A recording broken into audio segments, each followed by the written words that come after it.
18e sourate du Coran, est unique en son genre. Elle contient 4 histoires qui offrent de profondes leçons et de nombreux bienfaits. Voici un résumé de chacune de ces histoires, accompagné des références coraniques et des bienfaits rapportés par les hadiths. Les gens de la caverne Ashabul Kahf. Cette histoire raconte un groupe de jeunes croyants et leurs chiens qui, pour échapper à la persécution religieuse, se réfugient dans une caverne. Allah subhanahu wa ta'ala les fit dormir pendant des siècles, les protégeant ainsi jusqu'à ce qu'ils se réveillent dans un monde différent. Ils découvrent que la société autour d'eux est devenue croyante et où leur foi était acceptée. La leçon que nous pouvons tirer de cette histoire est que la foi et la patience peuvent mener à des miracles, des récompenses inattendues, mais surtout à la protection divine. Cette histoire montre également l'importance de recourir à Allah dans les moments de difficulté. L'homme aux 2 jardins, Sahib al-Jannatain. Un homme riche, orgueilleux de ses possessions, dénie la résurrection et se vante de ses richesses, oubliant Allah et méprisant son compagnon plus pauvre mais pieux. Celui-ci, croyant, lui rappelle la fragilité de la vie et l'importance de la foi. En conséquence, Allah subhanahu wa ta'ala détruisit ses vergers, montrant que la richesse matérielle est éphémère. Finalement, les vergers de l'homme riche sont détruits par la volonté divine. La leçon que nous pouvons tirer de cette histoire est que la véritable richesse réside dans la foi et la reconnaissance envers Allah subhanahu wa ta'ala. La richesse matérielle ne doit pas faire oublier la gratitude envers Allah qui est essentielle pour accompagner le pouvoir. Al-Khidr et Moussa alayhi salam. Moussa rencontre Al-Khidr, un serviteur d'Allah possédant une connaissance particulière. Moussa décide de le suivre et cherche à apprendre de la sagesse divine à travers Al-Khidr, qui effectue des actions apparemment incompréhensibles pour Moussa, mais qui se révèlent être pleines de sagesse divine. L'étape du bateau où Al-Khidr endommage un bateau appartenant à des pauvres gens. Plus tard, Moussa apprend que le bateau allait être confisqué par un roi tyrannique et qu'Al-Khidr l'a endommagé pour le sauver. L'étape de la reconstruction du mur où Al-Khidr répare un mur sur le point de s'effondrer dans un village hostile. Plus tard, il explique que sous ce mur se trouvait un trésor destiné à des orphelins et le mur devait rester intact pour protéger leur héritage jusqu'à ce qu'ils soient adultes.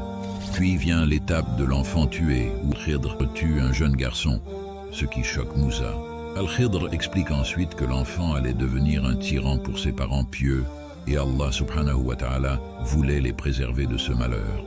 La leçon que nous pouvons tirer de l'histoire de Moussa alayhi salam est que la patience et l'humilité sont essentielles face à la sagesse divine qui dépasse la compréhension humaine, car Allah subhanahu wa ta'ala sait mieux et ses plans sont parfaits.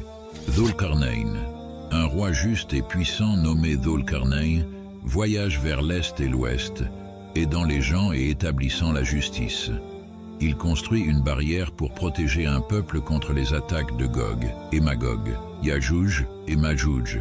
La leçon que nous pouvons tirer de cette histoire est que le pouvoir et la justice doivent être utilisés pour le bien commun, pour protéger les faibles et non pour l'oppression. La justice divine triomphe toujours. Les 5 qualités essentielles à tirer des histoires de la sourate Al-Kahf. En numéro 1, la foi et la patience. Les histoires montrent que la foi sincère et la patience dans les épreuves attirent la protection et les bénédictions d'Allah subhanahu wa ta'ala. En numéro 2, la gratitude. La véritable richesse est celle du cœur, et la gratitude envers Allah subhanahu wa ta'ala est essentielle, quelle que soit la situation matérielle. En numéro 3, l'humilité. La sagesse divine dépasse notre compréhension et l'humilité face à cette sagesse est cruciale. En numéro 4, la justice et l'utilisation juste du pouvoir. Le pouvoir doit être utilisé pour le bien commun et la justice, en suivant les préceptes d'Allah subhanahu wa ta'ala. En numéro 5, recourir à Allah dans la détresse. La sourate montre l'importance de recourir à Allah subhanahu wa ta'ala dans les moments de difficulté, comme l'ont fait les jeunes de la caverne. Et parmi ces autres bienfaits, il y a le fait qu'elle est une protection contre le Dajjal, l'Antéchrist. Le prophète sallallahu alayhi wa sallam nous a dit Il n'existera pas entre la création d'Adam alayhi salam et l'avènement de l'heure une tentation plus grande que celle affligée aux gens par le Dajjal. Réciter cette sourate régulièrement est considéré comme une protection contre les épreuves de sa tentation dans notre monde. Car le prophète sallallahu alayhi wa sallam nous a dit que celui qui mémorise les 10 premiers versets de la sourate Al-Kahf sera protégé contre le Dajjal. Une protection spirituelle.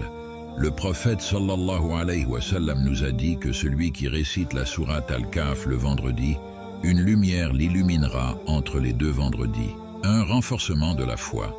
De par les exemples que nous inspire la sourate Al-Kahf régulièrement récitée, nous pouvons la considérer comme une protection contre les épreuves du monde, car elle illustre la protection divine et l'importance d'agir avec patience, foi et sagesse. Mais avant de terminer, j'aimerais vous laisser méditer sur cette histoire qui a eu lieu à l'époque de notre bien-aimé prophète, sallallahu alayhi wa sallam, où il a été rapporté qu'un croyant était en train de lire ce chapitre la nuit, et il était assis tout près de son cheval, lorsqu'une espèce de nuage apparut au-dessus de lui et commença à s'approcher de plus en plus.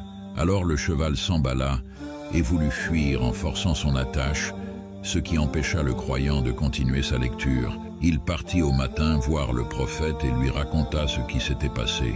Le prophète sallallahu alayhi wa sallam lui dit alors « C'étaient des anges qui étaient descendus lors de la lecture du Coran. » Bien que nous ayons résumé les aspects essentiels de la sourate Al-Kahf et les bienfaits qu'Allah subhanahu wa ta'ala a bien voulu nous révéler, il est évident que cette sourate recèle encore d'innombrables secrets et mystères qui échappent à notre compréhension. Les merveilles de cette sourate et ses effets bénéfiques sur notre vie quotidienne, que ce soit le vendredi ou tout au long de notre existence, sont des trésors que seul Allah subhanahu wa ta'ala connaît pleinement. En méditant sur ces versets et en appliquant ces enseignements, nous nous ouvrons à une lumière divine qui éclaire notre chemin, renforce notre foi et nous guide à travers les épreuves de la vie.